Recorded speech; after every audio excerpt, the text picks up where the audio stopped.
새길 수 있는 은혜를 허락하여 주옵소서.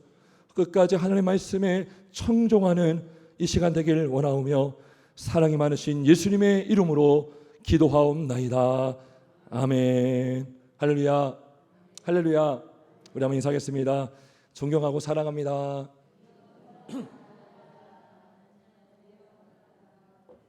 네, 존경하고 사랑합니다.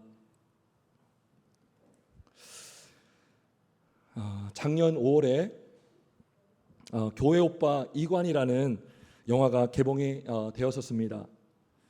이 영화의 주인공 이관희 씨는 실제로 한 교회를 섬기던 집사였고 태어난 지 얼마 안 된 딸의 아빠였습니다. 그런데 안타깝게도 딸이 출산한 지 한 달도 못 되어서 이분은 대장암 사기라는 판정을 받게 되었습니다. 그리고 얼마 뒤 어머니는 또 극단적인 선택을 하여 생을 마감하였습니다. 그리고 그 이관희 집사가 항암치료를 마셨을 때에 아내는 혈액암 사기라는 판정까지 받게 되었습니다. 이것은 꾸며낸 이야기가 아니라 실제 있었던 일입니다. 그런데 이관희 집사는 이러한 상황 속에서도 하나님의 부르심을 받기까지 끝까지 하나님을 붙드는 모습을 그 다큐 영화에서 보여주고 있습니다. 저는 몇 달 전에 이 영화를 보게 되었습니다. 보는 내내 참 마음이 참 울림이 있었고 많은 감동이 있었습니다. 개인적으로 저에게 큰 감동이 되었던 장면은 고 이관희 집사가 임종할 때의 장면이었습니다. 보통 말기암 환자들은 임종을 앞두고 극심한 고통에 시달린다고 합니다. 그래서 그 고통을 덜기 위해서 몰핀 주사를 맞습니다. 그런데 고 이관희 집사는 병상에 누워 있으면서 끝까지 몰핀 주사를 거부했다고 합니다. 왜냐하면 끝까지 맑은 정신으로 말씀을 읽고 설교를 듣고 싶었기 때문이라고 합니다. 고 이관희 집사가 누웠던 그 병상의 천장에는 시편 3편 4절의 말씀이 적혀 있었습니다. 내가 나의 목소리로 여호와께 부르짖으니 그의 성산에서 응답하시는 도다 셀라. 고 이관희 집사가 숨이 닿는 순간까지 하나님의 말씀을 놓지 않았던 이유는 무엇일까요? 고 이관희 집사의 아내 오은주 씨는 영화에서 남편의 어머니께서 돌아가셨을 때에 그가 이렇게 기도를 했다고 합니다. 어떤 환난이 와도 제가 주님을 변함없이 사랑하겠습니다. 바로 주님을 사랑하고 주님의 말씀을 사랑하는 그 신앙이 그토록 그 집사로 하여금 하나님의 말씀을 의지하게 했던 것입니다. 오늘 우리가 읽은 본문에서 시편 기자 역시 생명이 위태한 그 순간 속에서도 어떠한 상황 속에서도 주의 말씀을 끝까지 응시하고 있음을 볼 수가 있습니다. 끝까지 하나님의 말씀을 의지하고 붙들고 있음을 볼 수가 있습니다. 109절을 한번 보겠습니다. 이렇게 그가 고백합니다. 나의 생명이 항상 위기에 있사오나 나는 주의 법을 잊지 아니하나이다. 또 110절은 말씀합니다. 악인들이 나를 해하려고 올무를 놓았사오나 나는 주의 복도들에서 떠나지 아니하였나이다. 여러분, 이관희 집사도 그리고 시편의 교자도 어떠한 상황 속에서도 다른 것은 잊어도 주의 말씀만큼은 잊지 않기를 바라고 있습니다. 고난 가운데서도 오직 주의 말씀을 의지하여 그 말씀에 소망을 두고 있음을 우리는 볼 수가 있습니다. 왜냐하면 이들이 다 하나님의 법을, 하나님의 계명을 사랑하고 있기 때문인 것입니다. 주의 법을 사랑한다는 것은 곧 주를 사랑하는 것이겠죠. 주를 사랑하기에 주의 말씀을 사랑하지 않을 수가 없는 것입니다. 주의 말씀을 떠날 수가 없는 것입니다. 오늘 우리는 119편의 어느 한 부분을 읽어보았습니다. 시편 중에서도요 가장 긴 절을 차지하고 있는 그 장입니다. 무려 176절이나 됩니다. 시편만이 아니라 66권 통틀어서 가장 긴 절이 바로 시편 119편입니다. 저는 말씀을 준비하면서 119편 전체를 찬찬히 한번 묵상을 해보았습니다. 읽어보았습니다. 그리고 깨닫는 것은 이것이었습니다. 결국 119편 전체는 주의 말씀을 사랑하는 주의 종의 고백이라는 것입니다. 주의 말씀을 사모하는 주의 종의 기도임을 우리는 알 수가 있습니다. 125절에서 이렇게 분명하게 고백하고 있습니다. 나는 주의 종이오니 나를 깨닫게 하사 주의 증거들을 알게 하소서. 여러분 혹시 주의 종이라고 하면 오늘날 목회자에게만 해당된다고 생각하십니까? 물론 조급은 의미로는 사역자를 말합니다. 목사를 말합니다. 사도 바울 역시 여러 교회에 보낸 서신서를 보면 그 첫 절에 많은 부분 하나님 예수 그리스도의 종이라는 고백을 하고 있습니다. 여러분 그런데 넓은 의미에서 본다면 그리스도인들은 모두가 다 주님의 종인 것입니다. 옛사람일 때는 누구의 종이었습니까? 우리는 죄의 종이었고 사단의 종이었습니다. 하지만 주님을 믿고 구원받은 이후에는 우리는 죄의 종이 아니라 의의 종이 되었고 바로 예수 그리스도의 종이 된 것입니다. 고린도전서 7장 22절은 이렇게 말씀하고 있습니다. 주 안에서 부르심을 받은 자는 종이라도 주께 속한 자유인이요 또 그와 같이 자유인으로 있을 때에 부르심을 받은 자는 그리스도의 종이니라 라고 말씀하고 있습니다. 우리가 주님의 종이라는 것입니다. 따라서 주를 믿는 자는 하나님의 자녀임과 동시에 바로 하나님의 종인 것입니다. 주를 믿는 자에게 하나님은 나의 구원자가 됨과 동시에 바로 나의 주인도 되시는 것입니다. 저 여러분이 그리스도의 은혜로 구원받아 우리는 오직 이 땅에서 그리스도의 뜻을 따라 살아가는 주의 종임을 그리스도의 종임을 기억하시길 주의 이름으로 축원합니다. 오늘 설교 제목이 무엇입니까? 바로 주의 종의 기도입니다. 이거는 목사만의 기도가 아니라 우리 예수를 믿고 있는 예수님을 의지하고 있는 자의 모두의 기도라는 것입니다. 저와 여러분이 그리스도의 종으로서 우리가 무엇을 기도할 수 있고 또 어떻게 기도해야 하는지 말씀을 전하고자 합니다. 여러분 먼저 주의 종은 무엇을 기도해야 할까요? 주의 종은 무엇보다도 주의 뜻을 알게 해달라고 기도합니다. 주의 뜻을 알게 해달라고 주의 뜻을 깨닫게 해달라고 기도합니다. 125절을 다시 한번 보겠습니다. 나는 주의 종이오니 나를 깨닫게 하사 주의 증거들을 알게 하소서.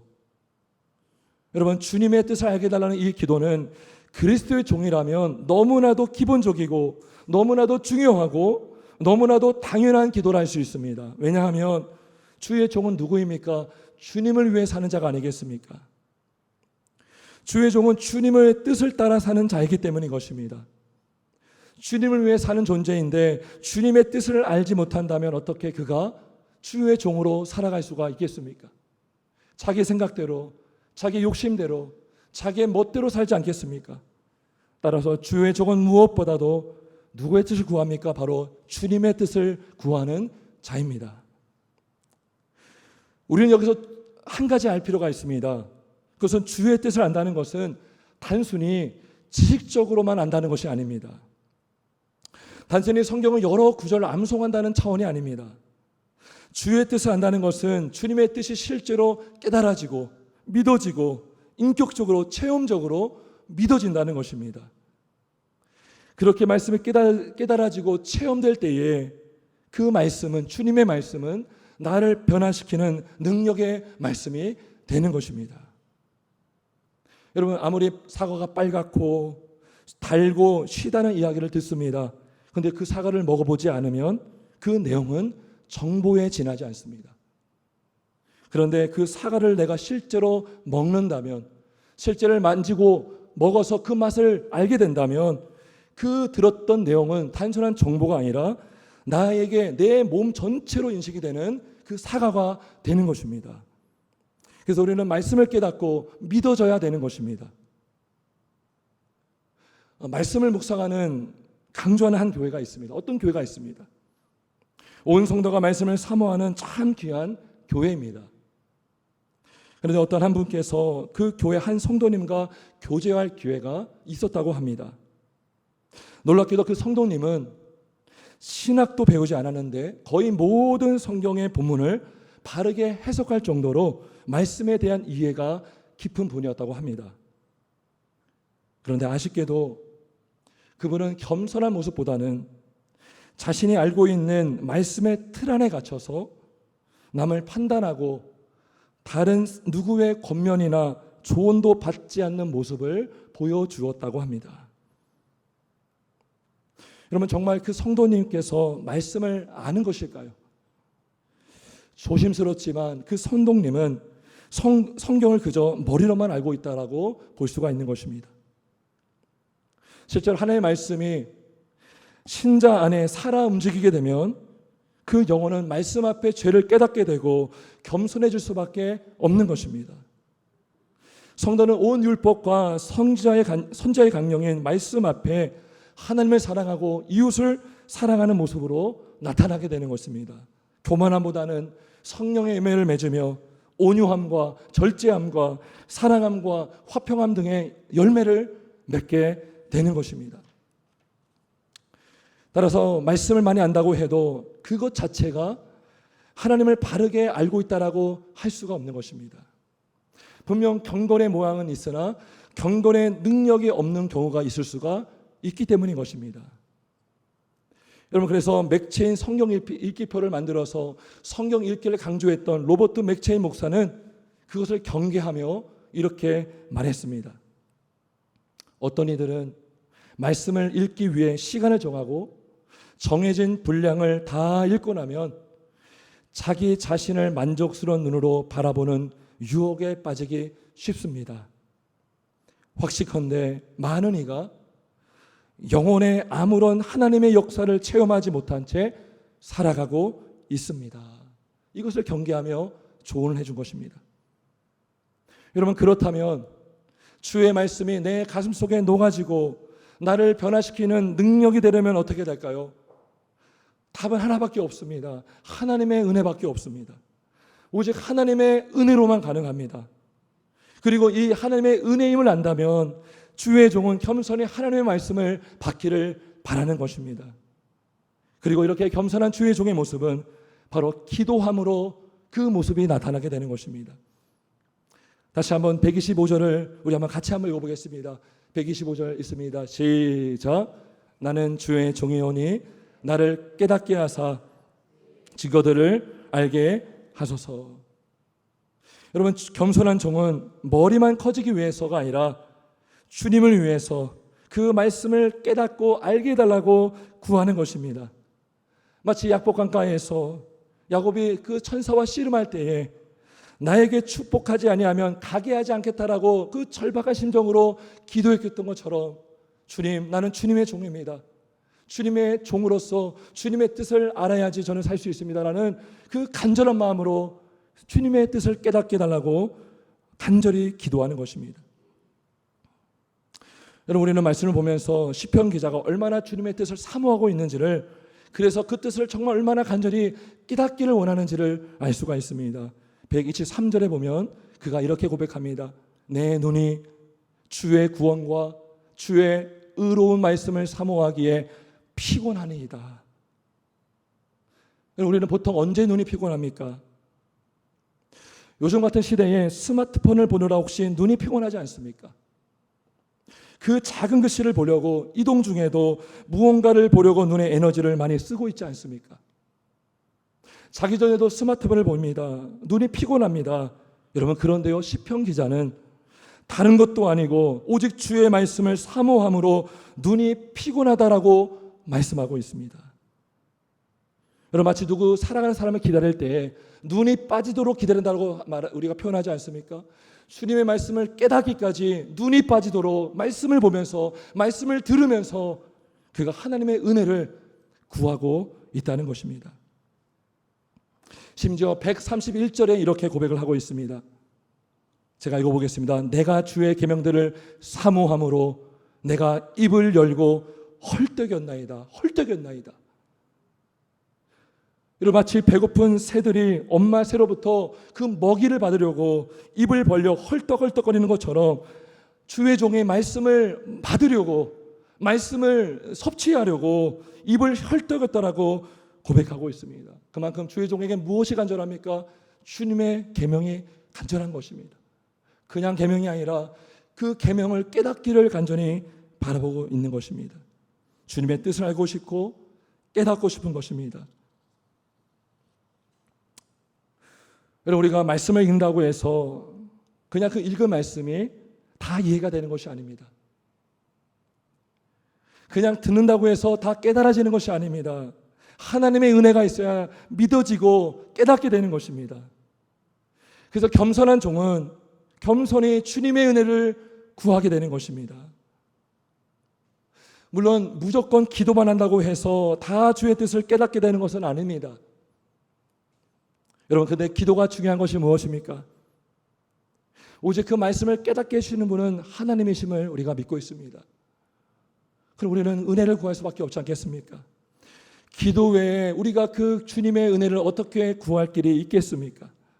기도 외에 우리가 다른 그 무엇으로 하나님의 말씀을 깨닫게 해달라고 우리가 간구할 수가 있겠습니까? 우리는 기도하며 간절히 주의 말씀을 깨달아 알게 해달라고 우리는 구할 수가 있는 것입니다. 오직 성령께서 밝혀주시고 조명해 주시는 한에서만 우리는 주님의 말씀을 이해할 수가 있고 깨달을 수가 있습니다. 인간의 어떠한 이해 수준이 아니라, 인간이 공부한 어떤 수준이 아니라 오직 하나님의 은혜로만 주님이 밝혀주시고 알려주셔야지만 우리는 그분의 말씀을 알 수가 있고 이해할 수가 있는 것입니다. 베드로가요, 많이 배운 자였습니까? 그는 어부였습니다. 주님의 제자들 대부분이 많이 배우지 못한 자들이었습니다. 하지만 하나님께서 깨닫게 하시는 은혜를 그들에게 주셨기 때문에 그들의 성령의 조명을 받아서, 감동을 받아서 주의 말씀을 기록하게 하시고 우리가 그 말씀을 보고 있게 된 것입니다.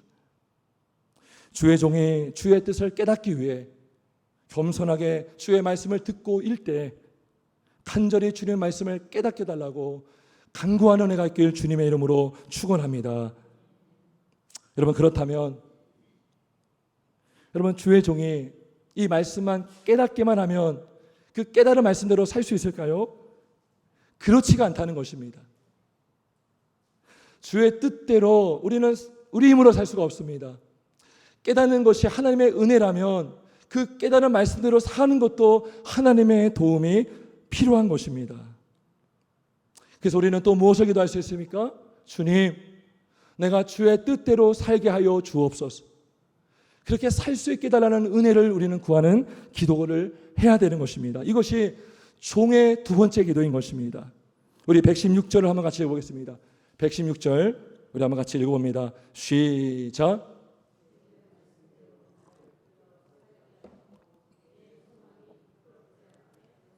아멘. 주의 말씀대로 나를 붙들어 살게 하시고 내 소망이 부끄럽지 않게 하소서. 깨닫는 것만 주의 은혜가 필요한 것이 아니라 그 깨달은 말씀을 사는 것도 하나님의 은혜가 필요합니다. 주님의 은혜가 필요합니다. 여러분, 예를 들어서 여러분 말씀을 깨달았습니다. 원수를 사랑해야 되는구나. 깨닫게 되었습니다. 그렇게 하고 싶습니다. 당장 내일이라도 하고 싶습니다. 근데 용기가 나지 않습니다. 나 내일 해야지. 다음날 해야지. 다음 주에 해야지. 내년에 해야지. 결국 어떻게 됩니까? 못하는 것입니다. 여러분, 부모가 어린 자녀에게 자전거 타는 법을 알려줄 수 있습니다. 그 아이도 그 타는 원리를 다 터득하였습니다. 그런데 그렇다고 아이가 탈 수 있을까요? 타지 못합니다. 부모가 뒤에서 붙잡아줘야 되고 균형을 잡아줘야 하는 것입니다. 마찬가지로 우리가 주님의 뜻을 깨달았습니까? 그 뜻대로 행할 수 있는 하나님의 힘이 필요합니다. 하나님의 도우심이 필요합니다. 주님의 은혜가 필요합니다. 그렇지 않으면 내 힘으로 하게 되고 내 힘으로 하게 되면 부정하게 납니다. 오래 갈 수 없습니다. 나는 이렇게 열심히 하는데 남이 알아주지 않는다라고 우리 마음도 상할 수가 있습니다. 그래서 116절에서 시편 기자는 주의 말씀대로 나를 붙들어 살게 해달라고 그가 기도하고 있습니다. 주의 종은 모든 것이 주님의 은혜가 필요한 존재인 것입니다. 주님의 뜻을 알려주시고 그 알려주신 그 뜻대로 살게 해달라고 우리는 간구할 수밖에 없는 것입니다. 사랑하는 여러분, 여러분의 혹시 우리가 어떤 주의 놀라운 뜻을 알게 되었습니까? 내가 똑똑해서가 아니라 바로 하나님께서 깨닫게 해주신 은혜가 있었기 때문인 것입니다. 내가 주의 뜻을 행하고 순종하고 있습니까? 나의 힘과 능력이 아니라 주님이 도와주셨기 때문에 내가 그렇게 할 수가 있는 것입니다. 따라서 우리는 우리의 어떤 공로를 자랑할 수 없습니다. 우리의 어떤 힘을 자랑할 수가 없습니다. 우리의 능력과 믿음도 자랑할 수가 없습니다. 오직 나로 하여금 깨닫게 하시고 깨달은 그 말씀대로 행하게 하시는 그 주님만 영광을 받아 주셔야 되는 줄 믿습니다. 디모데전서 1장 12절에 바울이 이렇게 고백을 합니다. 나를 능하게 하신 그리스도 예수 우리 주께 내가 감사함은 나를 충성되이 여겨 내게 직분을 맡기심이니. 바울이요 열심히 충성했습니다. 그래서 사도라는 직분을 받았습니다. 근데 그 충성하게 하신 분이 누구십니까? 바로 하나님이라는 것입니다. 바로 우리 구주 예수 그리스도라고 그는 고백하고 있습니다. 그래서 사도 바울은 서신서에서 자신의 능력을 자랑하지 않습니다. 오히려 자신의 약함을 자랑합니다. 자신의 능력이 아니라 오직 하나님의 능력과 은혜를 높이고 자랑하고 있습니다. 우리를 구원해 주시는 분도 하나님이시고 하나님의 뜻대로 살게 하시는 분도 하나님이심을 믿습니다. 오직 우리가 우리 입술을 통해서 우리의 삶을 통해서 오직 하나님만을 영화롭게 하고 그분만을 높이는 저와 여러분 될 수 있길 주님의 이름으로 축원합니다. 여러분 어떤 직분을 받았습니까? 여러분은 어떻게 그 직분을 받으셨습니까? 그리고 직분자로서 어떻게 그 일을 감당하고 있습니까? 저 여러분이 나의 능력이 아니라 오직 주의 능력과 은혜로만 감당할 수 있길 주님의 이름으로 축원합니다. 그래서 오직 우리를 능하게 하신 하나님께만 영광을 올려드릴 수 있는 저와 여러분 될 수 있길 주님의 이름으로 축원합니다. 우리는 2주 전에 악의 영들을 상대하려면 어떻게 해야 되는지에 대한 말씀을 제가 전했습니다. 무엇이 필요하다고 했습니까? 하나님의 정신갑주가 필요하고 그리고 그 무기를 능력 있게 사용할 기도가 필요하다라고 우리는 말씀을 나누었습니다. 아무리 좋은 무기가 있어도 그 무기를 들 수 있는 힘이 없다면 그 무기는 무용지물이 될 것입니다. 아무리 무기가 첨단 무기라 할지라도 내가 그 무기를 사용할 기술이 없다면 그 무기들은 무용지물이 될 것입니다. 마찬가지로 여러분 우리가 주의 말씀을 깨달았습니까? 그 깨달은 말씀대로 살길 원하십니까? 그렇다면 우리는 주님의 은혜가 필요합니다. 이것도 주님의 도움이 필요합니다. 주님의 능력이 필요합니다.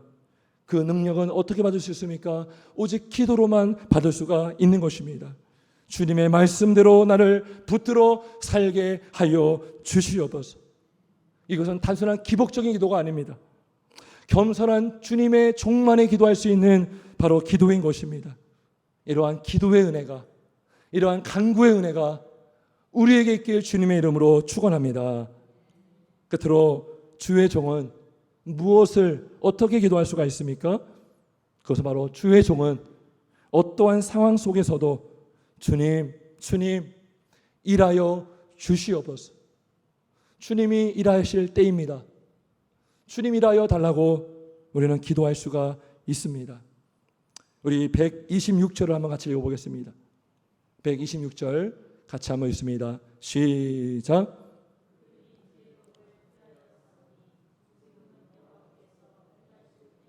아멘. 여러분 주의 종이 주의 뜻을 알려달라고 구했고 그 뜻대로 살 수 있게 해달라고 구했습니다. 그러면 이제 또 무엇을 구해야 됩니까? 그건 바로 주님 일하여 주옵소서, 주님 역사하여 주옵소서라고 우리는 기도해야 하고 기도할 수가 있습니다. 여러분 하나님은요 하나님의 사람을 통해 일하십니다. 근데요 또 직접 일하시기도 합니다. 사람을 통해서 일하시던 직접 일하시던 우리는 오직 하나님의 일하심을 우리는 소망하고 그분의 일하심을 기대하고 그분의 일하심을 바라며 간구를 해야 되는 것입니다.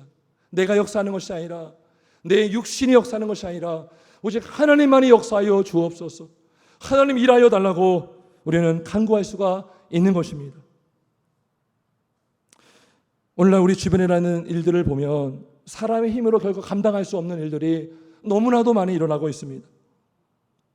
코로나19 때만이 아니라 그 이전부터 우리의 힘으로 할 수 없는 것들은 너무나 많습니다. 요즘에는 코로나19가 장기화됨에 있어서 참 많은 어려움을 겪고 있습니다.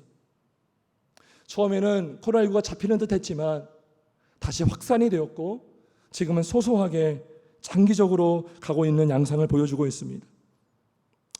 이로 인해서 국가는 어려움을 당하고 있습니다. 교육과 경제와 문화와 스포츠, 안보 모든 영역이 어렵지 않은 영역이 없을 정도로 우리는 어려운 시기를 보내고 있습니다. 그리고 이러한 코로나19 때문에 교회도 이 어려움을 피할 수가 없게 되었습니다. 온전히 모이지 못하고 온전히 예배하지 못하는 상황을 우리는 맞이하고 있습니다. 그러다 보니 특별히 믿음이 없거나 믿음이 약한 지체들은 영적 사각지대에 놓이는 현실을 맞이하고 있습니다. 며칠 전에는 몇몇 국회의원들과 또 국가인권위에서 포괄적 차별금지법을 발의하는 일도 있었습니다. 여러분, 차별을 하지 않아야 된다는 것은 누구도 부정하지 않습니다. 그런데 만약 포괄적 차별금지법이 제정이 된다면 이로 인한 부작용은 얼마든지 일어날 수 있는 것입니다. 앞으로 신앙과 양심, 학문과 표현의 자유가 침해되어서 역차별을 당할 수 있는 일들도 분명히 있습니다. 우리 다음 세대 자녀들은 학교에서 잘못된 윤리와 잘못된 도덕적 가치를 배워서 그 그릇된 윤리관과 가치관에 물들 수가 있는 것입니다. 이렇게 교회와 우리의 신앙은 끊임없는 영적인 공격을 받고 있습니다. 눈에 보이지 않는 바이러스 때문에 우리의 믿음이 위축되고 있습니다. 교회 안에 세속화의 물결이 일어나고 있습니다. 교회 외적으로 이단들의 공격도 심상치 않습니다. 하나님을 두려워하지 않는 세상 사람들을 통해서 교회는 복음을 전하는 일에 제약을 받는 상황에 놓여 있습니다. 이러한 때에, 이 어려운 때에 주님의 종은 무엇을 할 수 있습니까? 무엇을 할 수가 있습니까? 바로 기도밖에 할 수가 없는 것입니다. 주님의 때에 주님의 때와 도우심을 구하는 것 외에 종이 할 수 있는 것이 무엇이 있겠습니까? 전염병이 장기화되고 교회 안팎에 세워진 여러 장애물들을 우리의 힘으로 어떻게 넘을 수가 있겠습니까? 주의 종은 주님을 사랑하는 자입니다. 주님의 법을 생명과 같이 지키는 자입니다. 귀하게 여기는 자입니다. 주님의 법을 사랑하기에 누가 그 법을 폐하면 그만큼 가슴이 아픈 일이 없는 것입니다. 126절에 그들이 주의 법을 폐하였사오니, 또 136절에도 이렇게 고백합니다. 그들이 주의 법을 지키지 아니함으로 내 눈물이 시냇물같이 흐르나이다. 무엇 때문에 눈물을 흘리고 있습니까? 누가 나를 속상하게 했습니까? 그것이 아닙니다. 세상 사람들이 주님을 모르고 있기 때문에, 주님의 법을 어그러뜨리고 있기 때문에 그는 슬퍼하고 있고 가슴을 아파하고 있는 것입니다. 그래서 그가 어떻게 기도합니까? 주님, 지금은 여호와께서 일하실 때입니다. 주님, 일하여 주옵소서. 주님, 역사에 주옵소서라고 그가 기도하고 있는 것입니다. 역대하 20장을 보면 암몬 군대와 모압 군대가 연합해서 남유다를 치러 오는 장면이 나옵니다. 그때 남유다의 왕은 여호사밧이었습니다. 그가 어떻게 기도하는지 아십니까? 역대하 20장 12절에 이렇게 기도합니다. 우리 하나님이여, 그들을 징벌하지 아니하시나이까? 우리를 치러 오는 이 큰 무리를 우리가 대적할 능력이 없고 어떻게 할 줄도 알지 못하옵고 오직 주만 바라나이다. 오직 주만 바라봅니다. 내가 어떻게 할 줄을 모르겠습니다. 내가 주님의 종으로서 나는 기도할 밖에 없습니다. 놀랍게도요, 그렇게 기도하고 나서 이스라엘 백성들이, 남유다 백성들이 거룩한 예복을 입습니다. 그리고 찬송과 감사 기도를 합니다. 그것만 했습니다. 근데요, 놀랍게도 암몬과 모압 군대 한 사람도 남김없이 그들은 패배를 당하고 말았습니다. 주님의 종의 그 기도를 주님 들으신 것입니다. 여호사밧은 왕이었지만 하나님 앞에서는 종이었던 것입니다. 주의 종으로서 우리가 이 어려움을 당할 능력이 없사오니 주님을 의지함으로 기도했고 주님이 응답하여 주신 것입니다. 주님은 주의 종의 기도를 반드시 들으십니다. 종의 기도를 주님이 들으시고 응답하여 주십니다. 말씀을 정리하겠습니다. 저는 지난 한 주간 시편 119편을 묵상하면서 참 많은 고민이 되었습니다. 적지 않은 부담감이 있었습니다. 왜냐하면 너무나 긴절했기 때문인 것이죠. 그 내용이 다 일관되게 주님의 말씀을 따라 사는 자의 복, 그래서 그 주님의 뜻을 알려달라는 주의 종의 기도였습니다. 그런데요, 말씀의 본문을 정하지 못해서 제 마음은 애탔고 그리고 부담이 되었습니다. 그리고 더 주님을 찾게 되었습니다. 그러면서 하나님께서 특별히 119편 125절의 말씀을 집중하게 하셨습니다. 그러면서 저에게 마치 이렇게 물어보는 것 같았습니다. 너는 주의 종이냐? 너는 주의 종이냐? 그러면서 하나님은 하나님께서 이 땅의 성도들이 모두 주의 참된 종으로 살기를 바라신다는 마음을 주셨습니다. 이 땅의 교회가 참으로 부흥하고 회복하는 길은 이 땅의 많은 성도들이 종의 영성의 회복이 있어야 된다는 것을 깨닫게 하여 주셨습니다. 그럼 지금 많은 교회들이요, 주의 이름으로 많은 일들을 해왔습니다. 기도할 때도 주여 주여 기도를 많이 합니다. 기도를 마칠 때에도 예수님의 이름으로 우리는 기도하고 마칩니다. 그런데 정작 우리는 정말 주님을 나의 주님으로 인정하며 살고 왔는가? 주님의 뜻을 구한다고 하지만 정작 그 뜻에 순종하며 살고 왔는가를 묻게 하셨습니다. 주께서 마태복음 7장 21절에 이렇게 말씀하셨습니다. 나더러 주여 주여 하는 자마다 다 천국에 들어갈 것이 아니요 다만 하늘에 계신 내 아버지의 뜻대로 행하는 자야 들어가리라. 불법을 행하는 자들아 내게서 돌아가라. 여러분, 주님만 부른다고 해서 그가 주의 종이라 할 수 없습니다. 그 주님을 정말 나의 주님으로 모셔야 되는 것입니다.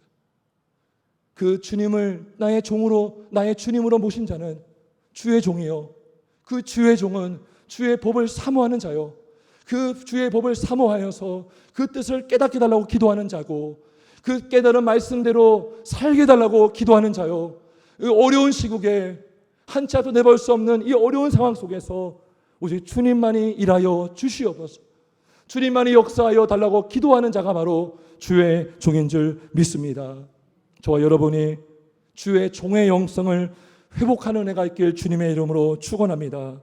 나의 안위와 영광만을 위해서 구하는 것이 아니라 오직 주님을 위해 살기 위해서, 주님을 영화롭게 하기 위해서, 이를 위해서 내가 주의 뜻을 알고 그 뜻대로 살기를 바라며 오직 주님의 뜻대로 살길 바라는 그 기도가 회복되길 주님의 이름으로 축원합니다. 지금도 우리 하나님은 주님의 종들을 찾고 있습니다. 신실하게 하나님만을 의지하는 자를 찾고 있습니다. 교회적으로 국가적 어려운 이때에 간절히 하나님의 일하심을 바라며 간구하며 응답받는 저와 여러분들 되시길 주님의 이름으로 축원합니다. 주께서 응답하시고 우리를 선한 길로 인도하여 주실 줄 믿습니다. 함께 기도하겠습니다.